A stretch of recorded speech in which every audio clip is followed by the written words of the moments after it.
Law enforcement officers and first responders can have special concerns when dealing with military veterans suffering from PTSD, post-traumatic stress disorder, and a new program is trying to address those issues.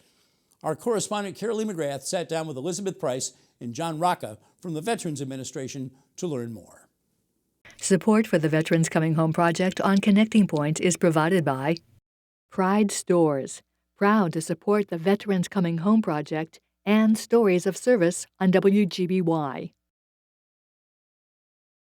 We see veterans who are coming home from deployment, not expecting to have trouble with post-deployment issues reintegrating, but the reality is a lot of folks get home, and once that celebration dies down, realize that they're having trouble in various areas of their life. Maybe it's returning to work, reintegrating back with their family.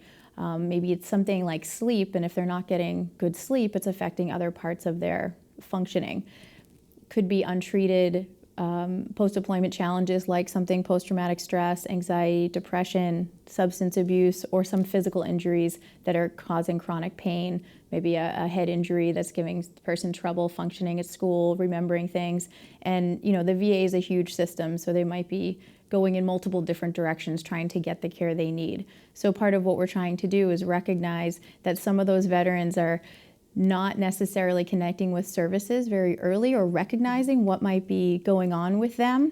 So we're hoping through the training we can educate as many people as possible that might encounter veterans, such as first responders. They pull someone over, they go on a call, what some of the triggers are for veterans, what's available, and what type of services they can get connected to help their recovery.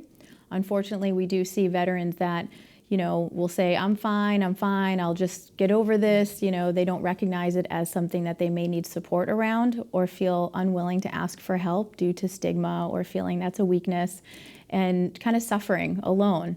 And then they may come in to the VA through a crisis situation or a detox. And so we know that there's an opportunity there where the first responder can really help de-escalate that situation, get the veteran connected. And I also see a lot of clients who are looking to become police officers and firefighters. So they're trying to figure out the balance of maybe some of the challenges that they've had during deployment, but also figure out how to be an effective person as a first responder, which just continues to add stress and add stress. Right, because so many first responders seem to be veterans, and obviously that's the situation with you. How do you connect with them and help them through that process? Real life experience.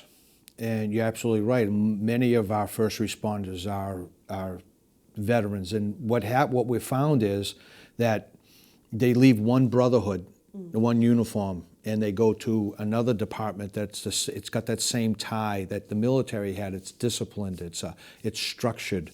It's a brotherhood or a sisterhood. It doesn't matter what color the uniform it is. Right. It's still an organization of we got your back. And what my part of the program is I'm telling them real stories that I have encountered over the years, being in, whether it's been military or civilian or now at the VA, because I deal with veterans daily. That's all I deal with is veterans. So we recognize some of the things. So what we try to do is try to get that training so that they can understand that it's not always a criminal event or a criminal episode. It could be just the lack of possibility of over-medication or under-medication, or just a traumatic event, an anniversary of time where a comrade died, or a problem with the spouse at home, or missing your child's birth, or first words or first steps. We take that seriously, and we understand that is a problem, but there's a solution to it, and it's just basically by talking. And so is that the key to de-escalating a situation when you're training these officers? Okay, you got a call, somebody might be suicidal or acting violent, but really it could be just a situation where that person just needs help. They need somebody to calm them down. Right, I think we're trying to plant the seed of thinking about all the potential contributing factors to whatever might be going on for that individual that they're going on a call for. Certainly, we're not trying to say, you know, this is a get out of jail free card. And, Right, which I know that some Right. people have said Yeah. before. It's interesting that you mentioned that. Sure, but more so here are some things to consider. So we use this scenario a lot of pulling someone over who might be driving erratically. Well, the officer at first glance might see someone swerving in the road, you know, maybe jerking around a little bit in their car or excessive speeding, blowing through stop signs, and their initial thought may be this person's intoxicated.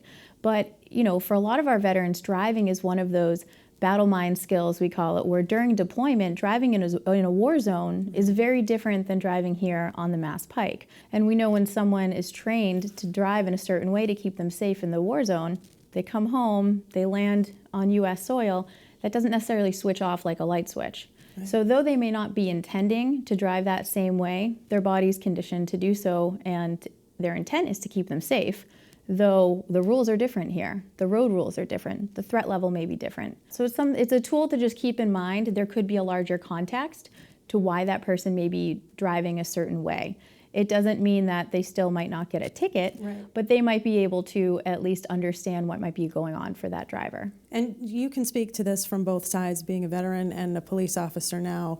Do you feel that this would be extremely beneficial, obviously, for many police departments to take part in, but also for, you know, the general public to be aware of and to understand?